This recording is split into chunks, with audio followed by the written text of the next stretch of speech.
Ravi de vous retrouver dans le studio Vous Sport pour le grand retour de Piel Club en 2022. C'est évidemment l'émission des passionnés de Première Ligue et on va ensemble décortiquer les prochaines rencontres, le prochain week-end. On parlera donc de la 23e journée de Première Ligue avec des invités évidemment sur le plateau, à commencer par Bruno. Bonjour Bruno. Salut Serge, on se quitte à la 17e, 18e et on se retrouve déjà là. Voilà, parce qu'il y avait tellement de rencontres qu'on était surtout en première ligne à commenter des matchs et on peut dire qu'on a eu du spectacle.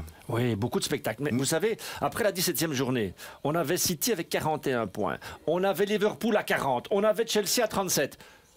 Pas beaucoup d'écart. Non. On se retrouve aujourd'hui avec des moins 11 pour le deuxième, ou moins 12 pour le troisième. Vous savez ce qu'a dit Sir Alex il y a le siècle passé? C'est pas une période où on gagne un titre, mais c'est la période où on le perd. Et donc vous voulez dire qu'il y a des clubs qui ont sans doute perdu Chelsea le titre. A perdu le titre. Ouais, mais pas Manchester City. Eux, ils ont peut-être gagné déjà, quand même. Ils l'ont gagné. Pour Liverpool, on va voir. On va voir, effectivement. Et on a aussi, évidemment, parce que cette émission n'aurait pas le même intérêt sans vision du jeu et son incarnation, Christian, qui se trouve dans sa data room en distanciel, mais toujours bien présent pour nous offrir des informations précieuses pour comprendre ces rencontres de Première Ligue. Bonjour Christian, tout va bien en 2022 ? Bonjour messieurs, très content de vous retrouver, surtout avec l'engouement qu'on a pu vivre hier avec le match de Tottenham. Je suis très content de faire partie de cette deuxième partie de saison et on va bien s'amuser. Eh bien, le plaisir est partagé. C'est vrai qu'on va aussi parler de cette équipe de Tottenham étonnante jusqu'au bout d'une rencontre depuis maintenant 2 matchs. Mais avant de parler de tout cela, je vous propose de revoir les 5 plus beaux buts du week-end dernier. C'était la 22e journée. Il y a eu évidemment des matchs reportés, mais maintenant on en a évidemment l'habitude. Mais des beaux buts, du spectacle. Je vous propose de revoir tout ça. C'est parti.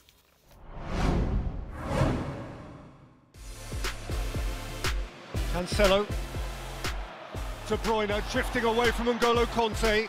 Kevin De Bruyne, oh wow, that's brilliant! That is magnificent! Game changer, point of world-class difference. No one stops that, no one on the planet. Gakia has a problem in the shape of Saint-Maximin. And Saint-Maximin's away. Can he find a finish? You bet he can! He's been fairly quiet, but he's just come alive. Newcastle have the lead in this highly significant showdown.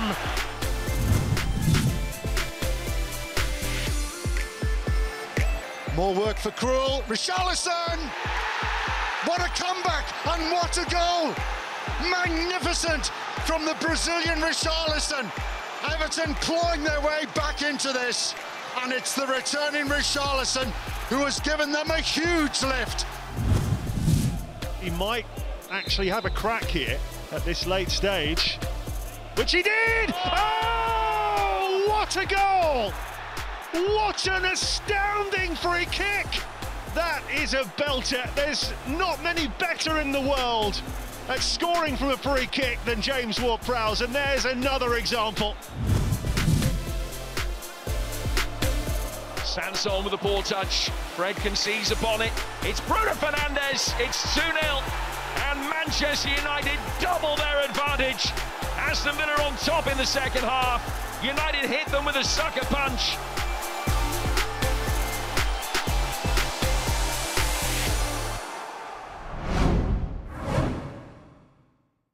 Et comme après chaque top 5, Bruno, mon cœur balance entre le magnificent but de Kevin De Bruyne, décisif en plus, et le what a goal de Ward-Prowse, le spécialiste des coups francs directs. On a du mal à choisir. Oui, en même temps, le but de De Bruyne élimine un adversaire direct dans la course au titre. Et puis le but exceptionnel de Richarlison ne va pas sauver la tête de Rafa Benitez. Ouais. Parce qu'à cette période-ci, on perd aussi certains coachs. Oui, c'est des destins croisés, des chemins, mais c'est évidemment toute l'histoire de cette première ligue qui est toujours aussi passionnante, même si on a perdu un petit peu de suspense pour la course au titre. Un petit mot aussi sur un grand retour. Cet ancien joueur de Liverpool, Coutinho, qui revient et qui fait déjà la différence à Aston Villa. Formidable. Un des grands moments du week-end aussi. Ça, c'était grandes émotions, ça vous... C'est pour ça qu'on aime ce jeu, hein, pour des moments comme celui-là. Il monte au jeu, il a quasiment un assist, même si ce ballon est touché par un adversaire. Et puis ce but, il est à la bonne place. Donc, pour un stade, c'est la folie, c'est merveilleux. Alors, heureusement qu'il y a encore autant d'émissions, parce que c'est vrai que c'est pas facile pour le moment. 20 matchs reportés, encore à jouer. Ça fait 2 journées complètes, avec une différence de 6 matchs entre Burnley qui a 17 matchs joués, et puis Chelsea, qui est l'équipe qui a le plus joué avec 23 matchs. C'est affreux. Ça va être difficile de c'est placer tout ça. C'est très très rare de ne pas avoir un classement à jour en Angleterre. Ça, c'est vraiment exceptionnel.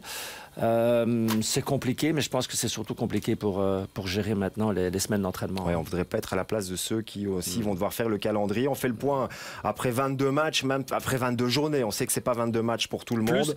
C'est plus les stars qui sont à la CAN. Absolument. C'est beaucoup de choses à gérer. Et effectivement. Le point, donc, le bilan après 22 journées, même si on sait qu'il y a eu encore pas mal de matchs qui vont devoir être reportés. Voici le bilan. Bon, Salah, même s'il est à la CAN, est toujours meilleur buteur. De toute façon, il marque toujours. Qu'il soit ici ou là, il marque. C'est pas faux. Par contre, Trent Alexander, son coéquipier, l'a dépassé, devient le meilleur passeur. Là, c'est un retour au premier plan parce qu'il restait sur une saison compliquée. Oui. Mais là, on a retrouvé le meilleur Trent Alexander. Pour Robertson aussi, les assists commencent à pleuvoir à nouveau. Donc, ça va beaucoup mieux pour Liverpool. Même s'il va falloir engranger beaucoup plus de victoires que cela pour finir champion. On a une équipe comme Leicester en 2016 qui est champion avec 12 partages et donc uniquement 23 victoires. C'est des chiffres très faibles. Il faudra évidemment aller chercher City. Pour ça, il faut quasiment tout gagner pour les Reds aujourd'hui. Ouais. Ça, c'est pour la course, pour le titre. On va aussi parler de maintien parce que la première rencontre du week-end, celle qui vous est offerte sur Divertissez-vous, eh bien, c'est vendredi soir et c'est Watford qui reçoit Norwich. On en parle après ceci.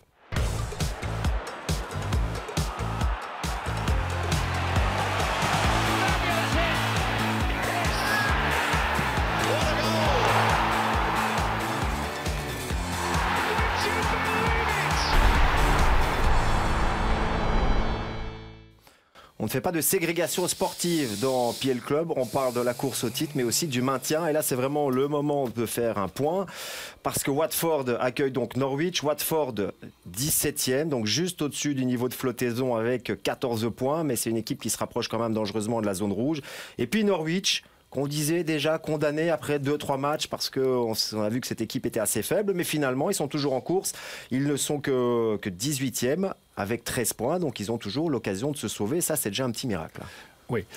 Mon point de vue aujourd'hui, il y a 4 équipes qui jouent la descente, pas 5, ce qui est aussi exceptionnel en Angleterre. Normalement, vous avez une dizaine d'équipes. Donc, c'est difficile d'imaginer qu'une équipe comme Brentford ou Leeds, qui a 10-11 points d'avance sur les 4 dernières places, puisse chuter. Mais c'est possible, techniquement. On va peut-être citer les 4. Donc, c'est Newcastle, Norwich, Burnley avec ses 17 matchs. Avec ses 17 matchs. Et puis Watford qui est juste au-dessus. Mais vous avez Watford avec un bilan de 1 sur 21. Comment vous pouvez imaginer rattraper un écart sur des équipes comme Leeds ou Brentford? Vous avez Norwich avec un 3 sur 21. Comment vous pouvez imaginer rattraper ça? Quelle série il faut faire d'enchaînement de victoires? Ça paraît tellement peu probable. Même les Magpies n'enchaînent pas de victoires. Donc c'est clair, il y a 4 clubs pour 3 fauteuils descendants. C'est mon point de vue aujourd'hui, sauf catastrophe immense pour une des équipes menacées là. Mais Everton ne va pas rester là. C'est pas possible. Alors on va commencer par cette équipe de Watford, donc qui va jouer à domicile. On avait déjà parlé des Londoniens. C'est un club qui est juste au-dessus de Londres, mais on a l'habitude de les appeler les Londoniens. Il y a des gros problèmes défensifs. C'est d'ailleurs le seul club, la seule équipe qui n'a pas de clean sheet cette saison. Ils ont changé d'entraîneur, l'arrivée des Ranieri, ça n'a rien changé. Ils encaissent à chaque match. Par contre, Christian, on peut dire qu'il y a quand même un atout offensif dans cette équipe. Et si cette équipe doit se sauver à la fin de saison, ce sera peut-être grâce à cela. C'est un atout très très important pour une équipe qui se bat pour le maintien. C'est la reconversion rapide. Et là, ils sont les meilleurs ex-aequo avec d'autres équipes qui sont classées beaucoup plus haut que eux. Mais voilà, c'est la seule, on l'avait déjà évoqué dans un PL Club précédent. Il y a ce passage par l'axe, avec un tout petit peu de passage par la droite, beaucoup de reconversion rapide, et un joueur très important qui était au club de Bruges avant, qui est Emmanuel Dennis, où il est impliqué dans 7 des 8 buts, que ça soit par des buts ou par des assists. Et là, c'est vraiment quelque chose de récurrent qu'on pourra voir dans ce match. Et c'est aussi une arme très importante pour une équipe qui doit se sauver. Malheureusement, le reste est pas bon du tout. Donc, avoir l'alternative comme qualité principale, c'est bien, mais c'est aussi quelque chose qui peut être contré parce que c'est la seule option offensive dans laquelle ils sont performants pour le moment. Christian, vous parlez de la performance du moment, mais quand j'ai regardé un peu avant l'émission là, les statistiques d'un Joshua King et d'un Sarr, ils ont tous les deux 5 buts. On on a 3 joueurs qui ont marqué 18 buts à U3 sur les 23 marqués de leur équipe. Donc on a une équipe qui est facilement gérable si on maîtrise ces joueurs-là, mais on ne peut pas faire comme si Sarr et King n'étaient pas des éléments qui pourraient apporter quelque chose. Ah bien sûr, mais on l'a souvent évoqué, hein, c'est le lot de ces équipes-là, c'est qu'en fait, ils se focalisent, comme par exemple Burnley avec Wood ou avec Cornet, comme Aston Villa, comme Southampton. Norwich est une équipe qui doit en fait, Watford doit se déposer sur 2 ou 3 joueurs très performants. C'est le manque de diversité qu'on a pu évoquer avec Chelsea, avec Manchester City, où là ils sont vraiment performants. Et donc ces joueurs-là doivent être en forme ou de manière alternative sur des grosses parties de saison. Et donc oui, évidemment, ils vont compter sur cet apport offensif-là, mais malheureusement c'est trop réduit et c'est pour ça qu'ils se situent entre la 15e et la 20e place. En tout cas, c'est une semaine importante pour les joueurs de Watford. Ils ont été partagés à Newcastle, autre concurrent direct. C'est João Pedro qui avait égalisé sur la fin de match. Là, ils affrontent Norwich cette semaine. Donc, s'ils ne gagnent pas cette fois-ci, ça va commencer à devenir très compliqué. Norwich, c'est Pukki ou rien. Vous marquez 10 buts sur l'ensemble de la saison et Pukki vous en plante 5. Donc, on a l'impression que ce sont des équipes. Si vous maîtrisez leur buteur en forme, vous partez avec des points face à ces adversaires-là. C'est peut-être une des raisons pour lesquelles ils se retrouvent là aujourd'hui. Et avec un Ranieri qui est déjà sur la sellette, parce qu'avant le partage de week-end, c'était 6 défaites consécutives. Et on sait que Watford, la famille Pozzo, depuis qu'elle est arrivée là, c'est un grand consommateur, ce club de managers. Oui, mais je pense qu'il a du crédit. Et il a dit des choses formidables en interview d'après-match le week-end dernier en disant qu'il a vraiment de très très bons joueurs. Il a une très très bonne équipe. Il faut simplement qu'il prenne conscience de plus en plus. Bon, je sais bien qu'il y a un peu de psychologie derrière. Et D'ailleurs, c'est là-dedans qu'il est très fort. Hein, Ranieri, il l'a montré déjà. Tout à fait. Mais il faut le croire. S'il dit qu'il a une bonne équipe, il faut le croire. Et donc, cette équipe pourrait se sauver. Bon, pour le moment, ils sont juste au-dessus. Norwich a été dernier pendant de nombreuses semaines. Là, ça va un petit peu mieux parce qu'ils ont enchaîné le week-end dernier avec une 3e victoire. Mais Christian, vous allez nous montrer, nous démontrer pourquoi, à quel niveau cette équipe a quand même l'étiquette du candidat à la descente, au retour en Championship. 1, ils ne sont pas performants défensivement. 2, ils ont marqué 10 buts depuis le début de la saison, comme l'évoquait Bruno, dont 5 par Pukki. Donc on expliquait la dépendance à 1 ou 2 joueurs. Là, c'est vraiment une dépendance essentiellement à ce joueur qui est un joueur très performant. Et alors surtout, si vous regardez sur l'infographie à droite, dans les domaines essentiels pour une équipe de ce classement-là, donc à contrario de Watford, il ne marque pas sur reconversion rapide et il marque très peu sur phase arrêtée sans penalty. Donc ce sont les 2 éléments essentiels qui doivent être à la hauteur pour une équipe de ce rang-là et ils ne le sont pas actuellement.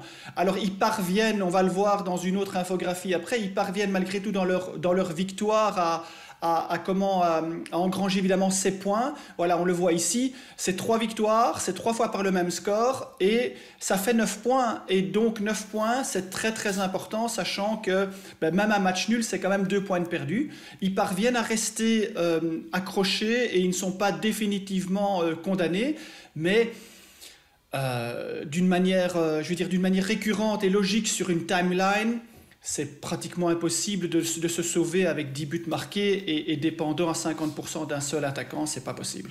On pourrait résumer cette rencontre entre Watford, une équipe qui a de grosses faiblesses défensives, et Norwich, une équipe qui a de grosses faiblesses offensives. Parce que vous l'avez dit, il y a un joueur qu'il faut surveiller, c'est Pukki, c'est le meilleur buteur. D'ailleurs, j'ai pris ses statistiques dans la saison de Premier League précédente, en 2019-2020. Il avait marqué quasiment 50% des buts de Norwich. C'est 36 buts pour toute l'équipe de Norwich en une saison et demie maintenant. Et Pukki en a marqué 16. Donc quasiment 50% des buts de Norwich sur une saison et demie de Premier League.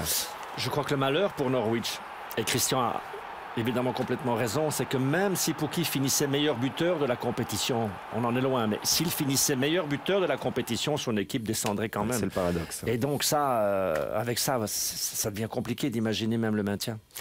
Ben voilà pour cette rencontre. Voilà, c'est une équipe, c'est 2 équipes qui luttent pour le maintien, mais à mon avis, ce sera quand même un gros combat du côté de Watford vendredi soir. Ce match que vous pourrez voir sur Divertissez-vous.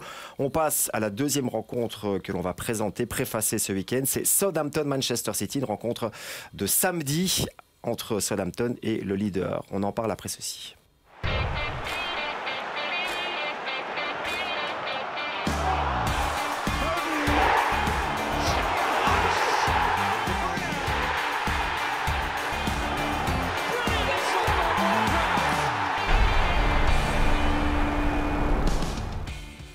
Southampton actuellement 12e, 24 points, c'est-à-dire 11 de plus que le premier descendant. Donc un matelas quand même relativement confortable. Et Manchester City, leader avec 11 points de plus sur le deuxième. Même s'il y a un match de plus pour les Citizens, là aussi on peut dire que le matelas est confortable. Un matelas qui a été construit maintenant sur 12 victoires consécutives. Donc comme la saison dernière, on va dire rebelote, Guardiola, Manchester City font une série qui permet d'assommer tout le monde. Ah oui, ils vont aller le choper ce titre, comment voulez-vous parce que gagner des matchs au sommet, c'est formidable. Le but de De Bruyne qu'on a revu là face à Chelsea, évidemment, c'est des matchs qui mettent votre adversaire direct en difficulté. Mais ils vont faire la même chose face à Burnley, même si c'est difficile parfois de gagner. Ils vont faire la même chose à Watford, à Norwich. Donc c'est une régularité sans faille, sans véritable numéro 9, où tout le monde peut marquer, où tout le monde peut donner des assists. Et vous avez De Bruyne qui arrive maintenant à nouveau au sommet de sa forme. Il n'est pas encore à 100%, mais il y arrive. L'objectif pour eux, clôturer le titre le plus rapidement possible. C'est faisable. Il manque plus grand-chose, hein. Première défaite de Liverpool, on se dira, parce que je pense qu'ils s'affrontent en avril, hein, oui, c'est ça? Exactement, je l'ai noté le 9 avril. Là. Et puis la Ligue des Champions, ça va leur permettre alors de se concentrer complètement sur la Ligue des Champions. Ils se sont vengés des Blues de Chelsea, puisqu'ils avaient perdu la dernière finale de Champions League.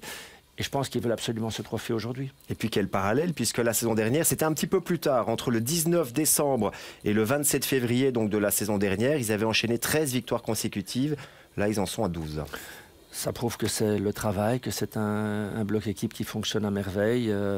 Quoi qu'il arrive, quoi qu'il advienne, ils font déjouer leurs adversaires. Pour avoir commenté ce match face à Chelsea, il n'y a vraiment pas photo, quoi. Le petit nombre de possibilités qu'ont eu les Blues, il aurait fallu les jouer à 150% pour inquiéter Manchester City.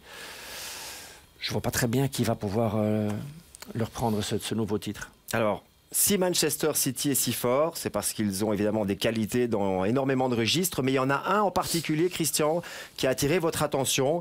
C'est la manière de trouver la zone optimale de centre. Et là, vous allez devoir évidemment expliquer, mais on va le voir notamment dans les illustrations après que c'est un domaine maîtrisé parfaitement par Manchester City. Oui, Serge. Donc le travail depuis plusieurs années, aujourd'hui on se rend compte que l'équipe de Manchester City peut se déposer sans problème dans les 35 derniers mètres et utiliser cette origine-là pour pouvoir construire ses buts. Vous voyez sur l'infographie et tout, on a assuré un peu les zones qui sont ces couloirs intérieurs maintenant. Avant, on partageait la largeur du terrain en 3. Maintenant, on la partage en 5. Et vous voyez que ces deux couloirs intérieurs, en fait, c'est la zone optimale de centre. Et c'est exactement ce que Manchester City essaye de trouver avant de pouvoir donner ce ballon devant le but, soit à hauteur du petit rectangle, soit entre le point de pénalty et le petit rectangle. Et on va le voir dans les images, il y a une construction qui est voulue. On voit ce ballon-là, voilà, ce ballon à certains moments arrive dans cette zone et il y a un ballon qui est donné au petit rectangle avec des défenseurs qui sont obligés de défendre dans le sens de leur but, donc ils pourraient même marquer contre leur camp. Voilà, on essaye de trouver cette zone-là, c'est très facile. Et puis ce ballon, ben voilà, soit il est dévié, soit des fois c'est une deuxième chance. Et il y a toute une série de joueurs qui suivent cette action-là. Alors, il n'y a pas que eux comme équipe qui décident d'utiliser ça, mais ce sont vraiment, c'est les garants du jeu de Guardiola aujourd'hui. Et ça donne énormément de possibilités, c'est très difficile à défendre. Et c'est surtout beaucoup plus facile à marquer parce qu'il y a une série de joueurs qui plongent au premier poteau, il y a des joueurs qui viennent en retrait comme ici, avec des tirs de loin même. Vous voyez, c'est chaque fois cette récurrence qui nous montre en fait l'importance d'essayer de trouver cette zone. Alors il y a beaucoup de patience avant d'y arriver, mais dès qu'on y arrive, la défense est déséquilibrée. Et après, ben voilà, c'est un jeu d'enfant et c'est pas pour rien que Manchester City est l'équipe qui marque le plus sur centre cette saison avec 17 buts sur centre. Et ils n'ont pratiquement plus besoin de la reconversion rapide puisque eux, ils se déposent dans ces 35 derniers mètres. Alors c'est intéressant, voire passionnant parce que c'est le principe qui est toujours le même et on va ajouter maintenant à terme à notre lexique, c'est le couloir intérieur, mais on voit que c'est finalement 5 buts très différents avec les mêmes principes.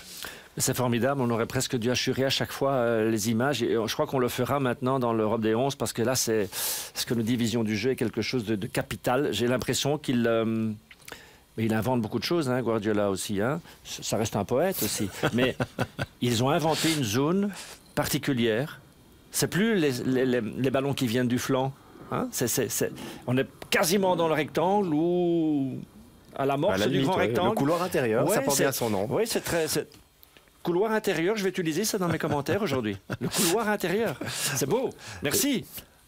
Ben voilà, merci Christian pour cette explication et cette manière de décortiquer le jeu offensif de Manchester City. Vous voulez rajouter quelque chose, Christian, avant de passer au match suivant ? Non, je voulais juste ajouter un point pour Southampton qui, eux, est une équipe qui est en milieu de classement. Pourquoi ? Parce que là, eux, ils utilisent exactement les domaines essentiels dont on a parlé avec Norwich, c'est-à-dire qu'ils sont performants sur reconversion rapide et performants sur phase arrêtée. Et donc, ça permet en fait de gagner 5-6 places au classement et d'être en dehors de cette zone de difficulté. Et donc, bravo à Southampton qui fait exactement ce qu'il faut faire pour une équipe de ce rang-là. Oui, et ils en auront besoin parce que City aura sans doute, je sais pas moi, 75 ou 80% du temps le ballon dans cette rencontre de samedi 18h30. On termine avec l'affiche du week-end, un derby londonien. Ce sera dimanche et c'est Chelsea qui accueille Tottenham. On en parle après ceci.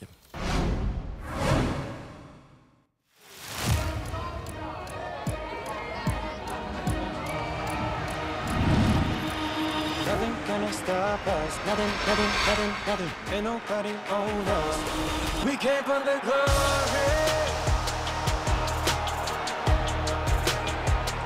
We came for the power. We came for the glory.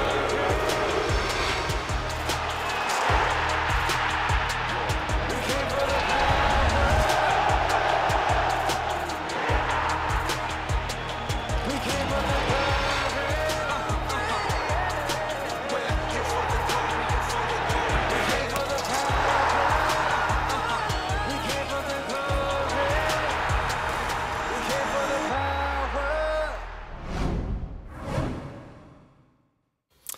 Match au sommet dimanche, coup d'envoi à 17h30, Chelsea 3e avec 44 points, Tottenham 5e avec 36 points, mais attention, il y a 4 matchs de différence entre les deux, donc virtuellement Tottenham a perdu moins de points cette saison que Chelsea. Match au sommet pour le classement, mais aussi une grande rivalité, surtout entre les supporters. Vous avez vu quelques cartons rouges sortir, hein. Et c'est des matchs très engagés. C'est bien qu'on ait revu Eriksen aussi, qui devrait reprendre avec Brentford. Peut-être à Brentford, on en parle, effectivement. Gros match, grosse affiche. Et virtuellement, si Tottenham gagne tous ses matchs de retard, ils sont à égalité, je crois, avec Liverpool. Hein. En tout cas, on est dans la même zone. Donc, ils seraient 3e. Donc, c'est un très, très bon moment parce que quand on observe maintenant les commentaires d'après-match de Thomas Tuchel, il ne sait pas très bien ce qui arrive à son équipe. Il n'a pas tout compris. Il sait qu'ils sont fatigués, c'est ce qu'il dit, nous sommes fatigués. Il a d'ailleurs donné 2 jours de congé avant le match de dimanche parce qu'ils ont de nouveau été partagés. Un partage de plus à Brighton mardi soir. Donc il y a un coup de fatigue, mais j'ai noté, c'est quand même 18 matchs en 59 jours. Avec le Covid, avec les blessés, avec les reports. Bien sûr, mais ça c'est le régime anglais, ça. Et ça vous fait perdre un titre ou ça vous fait gagner un titre. C'est la même chose pour tout le monde. Mais qu'est-ce qu'il expliquait après ce partage ? On monte dans le bus et on ne sait pas où on va. Mais là, il rentre à la maison quand même. Non, mais c'est la première fois depuis qu'il est arrivé qu'il ne sait pas où il va. Ouais. Et le problème, Lukaku n'a rien arrangé, hein, la polémique. Non, mais je crois que c'est au-delà de Lukaku. En tout cas, on remarque, Christian, que cette équipe va évidemment beaucoup moins bien. Elle était encore leader, j'avais noté début décembre, hein, c'était juste avant d'aller perdre du côté de West Ham. Et on peut remarquer notamment que les résultats face au top 10 ne sont pas à la hauteur de ce qu'on pouvait attendre d'un candidat au titre, Christian. Quel paradoxe entre son arrivée l'année passée où comme un raz-de-marée, il a battu tout le monde dans le top 6, top 10, surtout à l'extérieur. Et là, qu'est-ce qu'on observe ? Il a pris que 41% des points contre le top 10 sur 12 matchs. Il a 3 victoires sur 12 matchs. Si on explique ça comme ceci, de but en blanc, c'est un peu difficile à croire. Il n'a aucune victoire à domicile et il a 3 défaites et 5 partages. Alors, c'est comme dit Bruno, on a souvent évoqué dans l'analyse et dans les observations des modèles, des joueurs, des équipes, on l'a fait avec West Ham notamment, on l'a vu avec Liverpool aussi dans des années précédentes. À un certain moment, ils ne savent pas Donc à un certain moment, ils ne savent pas pourquoi ça va bien, et puis à un certain moment, ils ne savent pas pourquoi ça ne va pas, et ils sont dans une sorte de spirale où ils ne savent pas sortir, et ils ont un nombre important de questions, et puis il y a des polémiques, et puis il y a des joueurs qui ne sont pas contents, et puis voilà, et ils ne savent pas. Et donc en fait, ils sont là normalement pour savoir, mais ils ne savent pas quand ça va, ils ne savent pas quand ça ne va pas. Donc on espère que d'ici peu, il retrouvera et il saura comment changer cette dynamique pour pouvoir en fait être à nouveau plus performant. Mais nous, ce qu'on sait, Christian, c'est que cette équipe n'est plus aussi rigoureuse d'un point de vue défensif que sur les premiers mois. Là aussi, c'est inexplicable. 5 buts encaissés pendant les 4 premiers mois, et puis là on est à 11 en 6 semaines. Donc on a une clean sheet seulement depuis le 20 novembre. Donc qu'est-ce qui permet aujourd'hui, alors que l'entraîneur est en place et qui travaille des principes conditionnés à l'entraînement, où des joueurs ou un système a une confiance extraordinaire depuis la saison passée défensivement, et en une fois, le mois de décembre commence et on encaisse 11 buts. Moi, j'aimerais bien un jour que tous ces entraîneurs donnent une explication à ce genre de situation. Et ok, la fatigue, mais la fatigue, c'est pour tout le monde. L'enchaînement des matchs, c'est pour tout le monde. Ils ont des noyaux avec 25-30 joueurs qui sont super compétitifs. Donc, est-ce qu'on peut aujourd'hui expliquer cela par la fatigue, sauf si la préparation physique n'a pas été optimale, et donc à ce moment-là, oui, alors il y a un sentiment de fatigue émotionnelle, physique. Mais voilà, j'espère qu'ils vont se reprendre et qu'ils vont de nouveau fermer les vannes pour que cette défense soit de nouveau performante. C'est pour ça qu'il faut aimer les grands champions de sport individuel. Ils sont tout le temps un sur-régime. Sinon, vous n'êtes pas numéro 1 mondial en tennis, par exemple. Et le football, c'est un sport collectif, oui, mais c'est un sport individuel aussi. Chacun dans son rôle. Et il suffit de pas grand-chose qu'un ou deux éléments baissent un peu la garde pour plein de raisons. Privées, c'est un rouage physiques. Dans la mécanique. Oui. Et en plus, des joueurs comme Lukaku vont à ce moment-là, par exemple, faire des choses qu'ils ne font jamais. Plus vous en avez un autre qui est en méforme mais qui n'en parle pas. Le troisième, il a un souci privé. Le quatrième, il a un rhume. Et c'est parti. Hein. Et puis quelques blessés parce que Chilwell et Reece James étaient deux des meilleurs joueurs. Ça leur coûte cher. Les flancs, la blessure des flancs, ça leur coûte cher parce que ceux qui jouent là maintenant ne sont pas les plus performants. Bon, tout n'est pas noir non plus à Chelsea parce qu'ils viennent d'éliminer Tottenham, Christian, en demi-finale de la Coupe de la Ligue, en marquant 3 buts sur les 2 matchs, en n'en encaissant aucun. Donc tout n'est pas... Oui, c'est particulier aussi. Hein. Les matchs de coupe, c'est particulier. Il y a un enjeu qui est différent.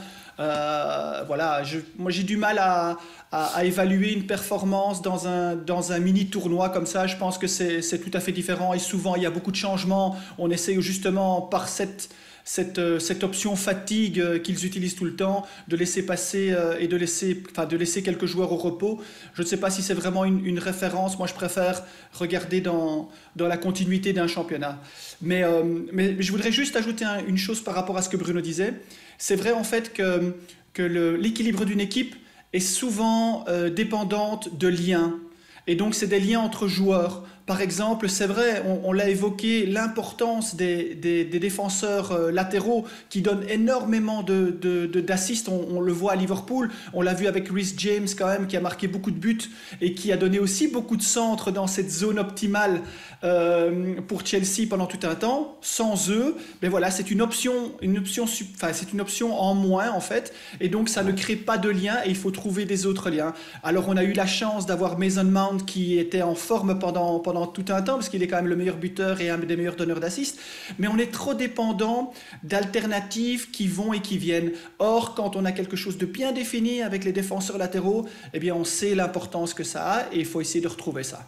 Ouais, Mount qui n'était pas titulaire face à Manchester City, mais je pense que Tuchel l'a regretté après, donc on devrait le retrouver au coup d'envoi face à cette équipe de Tottenham, une équipe transformée, qui semblait être perdu complètement avec Nuno Espirito Santo et qui là maintenant a trouvé des valeurs incroyables avec Antonio Conte. Est-ce que l'arrivée d'un manager peut comme ça modifier totalement, passer d'un extrême à l'autre? Sur le court terme, bien sûr. Il n'a pas que transformé l'équipe, il a transformé certains individus. Je pense qu'il a transformé tout le club avec un enthousiasme qu'on lui connaît. Ça ne suffit pas, évidemment, il faut des atouts techniques, mais quand vous êtes sur une série de 9 matchs, c'est ça, 9 matchs avec 6 victoires. 9 matchs et 6 victoires, 3 voilà. Quand vous avez des séries comme ça, c'est que techniquement, vous apportez quelque chose qui fait que la sauce prend. Et puis physiquement, hein, parce que j'ai lu qu'on était passé à une moyenne de 100 km parcourus par les joueurs par match, à 114. On est passé de la 20e à la première place en termes de kilomètres parcourus. Ça aussi, c'est incroyable. Pas le choix. C'est comme ça que Leeds s'est sauvé la saison dernière, avec, en courant plus que les autres. C'est un peu plus difficile pour eux cette saison. Et c'est peut-être comme ça qu'ils vont aller accrocher le top 4, voire le top 3. Et alors là, ça va devenir très intéressant pour nous. Qui va finir dans le top 4 hein? Oui, ben là, il y a encore beaucoup de suspense, effectivement. Il y a du monde, hein, il y a du monde. Là, il y a du monde. En tout cas, Christian, on peut faire le comparatif entre le moment où Antonio Conte est arrivé à Tottenham et Chelsea. On voit qu'évidemment, le parcours de Tottenham est quand même nettement supérieur. Sur la même période, oui, le ratio surtout, hein, puisque comme vous le voyez sur l'infographie, Chelsea a marqué 20 buts sur cette période, Tottenham a marqué 17 avec les buts d'hier, mais attention, il y a 4 matchs de moins, donc ils ont pris 78% des points depuis l'arrivée de Conte sur cette période, alors que Tuchel, sur les 13 matchs sur cette période, en a pris que 49, ce qui est beaucoup trop peu. Donc au niveau performance, ben voilà, il est en train de faire ce que Tuchel a fait l'année passée quand il est arrivé. Donc c'est-à-dire, comme dit Bruno, dans le court terme, il y a une dynamique qui est mise en place. Alors, il y a beaucoup de buts qui sont marqués aussi dans le passage par l'axe, dans des reconversions rapides. Alors, il faudra voir un peu plus tard, quand il faut commencer à s'installer dans le camp de l'adversaire, parce qu'on devient en fait un favori potentiel dans les matchs, et voir si on peut être performant dans le jeu dominant placé en passant par les flancs, ce qui n'est pas encore le cas pour le moment, mais c'est quelque chose qu'on va observer et on va voir s'il y a une transition positive offensive dans ce domaine-là. Alors c'est pas un poncif, c'est pas un lieu commun, c'est pas une banalité, Christian, de dire que quand un manager arrive dans une équipe qui ne tourne pas bien, bah, la première chose c'est de mettre des fondamentaux défensifs et c'est ce que fait Conte. Tuchel l'a fait, Steven Gerrard l'a fait, il le fait aussi et il le fait très très bien. On le voit sur l'infographie, là hier malheureusement ils ont encaissé 2 buts. Voilà, ce sont les buts de plein jeu que j'ai mis, mais voilà, sur leur match, il y a 5 clean sheets. Ils ont encaissé 5 buts de plein jeu. Malheureusement, il y a un petit souci depuis qu'il est arrivé. Il y avait déjà un peu de souci avec Nuno Espirito Santo avant. C'est le passage dans le dos d'Emerson Royal. C'est encore plus flagrant maintenant parce que comme il joue en 3-5-2 des fois ou en 5-3-2, il a un rôle offensif important et il y a beaucoup de choses qui se passent dans son dos. Et là, bon ben voilà, il a quand même pris 4 buts qui viennent de cette zone là sur le flanc gauche offensif adverse. Et alors il y a eu aussi le passage hier par l'axe. Mais donc voilà, il y a un point à récupérer, mais sinon dans l'ensemble c'est fabuleux l'efficacité défensive depuis que Conte est là. Bruno? Et Conte va lancer un mercato. Oui. Mais est-ce qu'il y a de l'argent pour lancer le mercato? Parce que là, on n'est pas sûr à Tottenham, vu qu'il n'y a pas Ligue des Champions, vu qu'il y a un stade à payer, on sent que financièrement, c'est quand même très compliqué. Je pense qu'il va y avoir quelqu'un quand même. Avec notamment un joueur comme Ndombele, qui n'est même plus sur les feuilles de match et qui est payé 200 000 livres la semaine. Donc il faut peut-être d'abord faire sortir des joueurs avant d'en faire entrer. Ça, c'est le métier des managers. Hein. Effectivement, des directeurs sportifs aussi. Bon, il y a aussi une star dans cette équipe de Tottenham qui voulait partir durant l'été, qui a semblé bouder pendant quelques semaines, mais qui semble aller mieux. Bruno, c'est évidemment Harry Kane, qui a marqué hier soir lors de la victoire à Leicester. Et qui retrouve des statistiques convenables, même si j'ai regardé. Hein. Il a marqué 5 buts maintenant sur 19 matchs, alors qu'il en avait marqué 12 l'année passée, sur le même nombre de matchs. On fait un pari ? Il va marquer plus que l'année passée.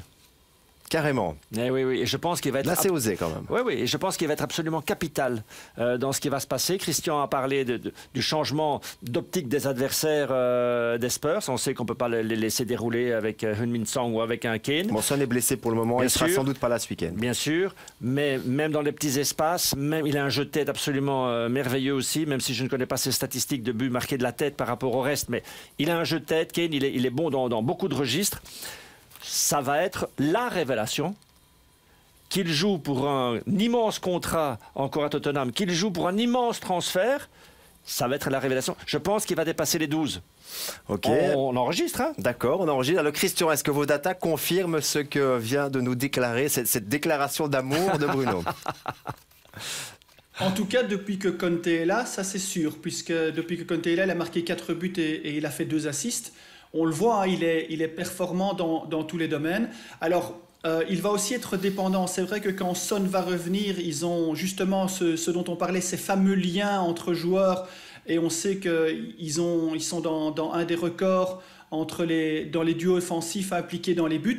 Il y a Lucas Moura aussi qui est très performant. Il y a Bergwijn qui a marqué enfin ses 2 premiers buts de la saison.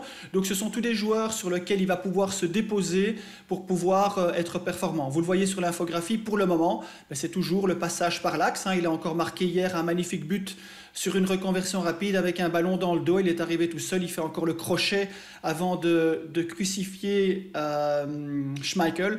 Donc voilà, ça va vers l'avant, comme dit Bruno. Il est fort sur phase arrêtée, il est fort de la tête et il est fort dans le jeu rapide, dans les reconversions. J'espère que Bruno a raison parce que c'est un joueur qu'on aime bien voir marquer. Il est très humble, il travaille et il se remet toujours en question. Et la période de début de saison a vraiment été compliquée psychologiquement, mais c'est le moment de dérouler jusqu'à la fin de saison. Ce sera un bon moment. Il approche des 300 buts, hein, club et sélection nationale compris. Il en est à 298. Mais je peux vous dire que s'il dépasse les 12 buts, oui, ils seront 3e, hein, les Spurs. Oui. Qui 4e? Mais avec des si, hein, parce qu'on ne fait pas beaucoup de choses. Bon, en tout cas, une chose est sûre, on sait qu'une 3e place, une 4e place, ça peut se jouer à 1 point en fin de saison. Oui. Et là, Tottenham, un titre aussi. Avant. Effectivement, ça peut se jouer sur 1 point. Et là, Tottenham vient de faire quand même une opération incroyable. En 2 matchs, celui d'il y a 10 jours, il marque à la 95 minutes et 45 secondes sur cette phase arrêtée. C'est Davinson Sanchez. C'était une victoire 0-1 à Watford, donc là ils font plus 2, au lieu de faire partage, ils prennent les 3 points. Et puis le match de mercredi soir, Bruno, de mémoire de commentateur, j'avais pas vu ça, alors c'est vrai qu'il y avait eu City Queen's Park Rangers en 2012 pour le titre, mais là c'est encore plus tard. C'est 2-1 à 94 minutes et là Bergwijn qui est monté 10 minutes avant, Bruno. Oui, mais regardez, vous avez vu comment Harry Kane se dépêche d'aller chercher le ballon à 2-2. Oui, ça c'est incroyable. C'est une mentalité. Regardez. Mais là on est sur le coup d'envoi. Oui, on mais est à presque 97 minutes. Cette mentalité-là, et ça je pense que c'est Conte. Ça c'est quelque chose qu'apporte Conte. On se contente pas du tout. Il sait qu'il va chercher un assist là. Il le sait. Ils savent qu'ils vont chercher une victoire. On l'a vu sur les images du 2-2. C'est... Oui, on l'a vu sauter comme ça quand avec le titre de mais là, Chelsea. Ils font plus aussi. 3, donc plus 2, plus 3, ils ont gagné 5 points en marquant au-delà d'un 94e minute. Trop tard pour le titre. Sur 2 matchs. Mais le top 4, c'est comme ça que ça arrive. Regardez le bonnet ici du supporter. Hop.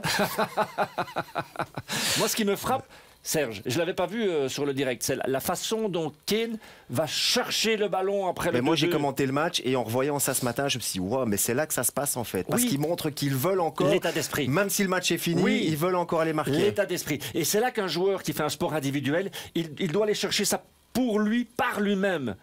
Et parfois, dans un sport collectif, on attend que ce soit le gars à ma gauche ou à ma droite qui fasse le travail. Et quand vous arrivez en tant que coach à harmoniser ça pour avoir 11 individualités, ou même 15, hein, mais bon, ne philosopherons pas ici, mais 11 individualités qui, en plus, s'harmonisent pour un objectif commun, vous avez ça. On sait que ça dure un temps en football, ça ne peut pas durer une éternité. Ça ne dure pas longtemps. Mais là, il faut essayer d'exploiter au maximum maintenant cette période. Cette période d'euphorie. C'est comme Coutinho qui arrive et qui est un demi-assist et un but. C'est comme ça. Ouais. Il faut garder ça pour être un grand champion sur la durée, la distance. Les Messi, les Cristiano Ronaldo sont des individus au sein d'un collectif hors norme. En tout cas, ça rend le match dimanche encore beaucoup plus passionnant, cette manière de Tottenham. Mon match Norwich-Watford ou Watford-Norwich, hein. Autant. Oui, il y aura de la passion en tout cas de vendredi à dimanche, puisque c'est comme ça toutes les semaines sur Vous Sport World. L'émission se termine, on va quand même vous proposer les rendez-vous, même si on en a déjà évoqué quelques-uns. Vous allez pouvoir avoir une vue d'ensemble sur le week-end. Donc premier rendez-vous aussi sur Divertissez-vous, vendredi à 20h55. Everton avec un nouveau manager ou pas, on verra. Samedi, ce sera lequel qui tient la corde? Suspense, ce sera normalement pas Martinez, hein. Ça a l'air d'être confirmé. Wayne Rooney est cité. Incroyable. Wayne Rooney est cité, effectivement. Goals of the Day, Southampton City. Et puis les rencontres de dimanche, ça se terminera en apothéose avec ce Chelsea-Tottenham à 17h20. De quoi passer encore un excellent week-end sur vous Sport World et sur Divertissez-vous. Nous sommes déjà comblés. Ah. Et nos abonnés aussi, c'est ça le principal, ça reste notre objectif. Magnifique. Merci Bruno. Merci à vous. Merci également à Christian que l'on retrouve bien sûr la semaine prochaine. Bruno, on verra, puisqu'on est plusieurs à tourner évidemment sur l'émission. C'est un petit peu comme les saisons en Première Ligue. Il y a 4 saisons et je trouve qu'elles ont toutes leur charme en Première Ligue, qu'il neige, en tout cas, qu'il pleuve, qu'il vent. Enfin, pleuvoir, il fait tout le temps en Angleterre. Oui, mais une certitude, vous m'invitez, je viens. Eh bien écoutez, on va préparer les cartons, on va se quitter sur un clip promotionnel de la Première Ligue. Je vous le disais, qu'il vente, qu'il pleuve, qu'il neige, la Première Ligue est toujours passionnante. En tout cas, c'est ce qu'on vit semaine après semaine. Passez une bonne soirée, un bon week-end sur vous Sport World. Et à la semaine prochaine. Bye bye. I have seen what tomorrow will be, and it will be like today. The sun may shine.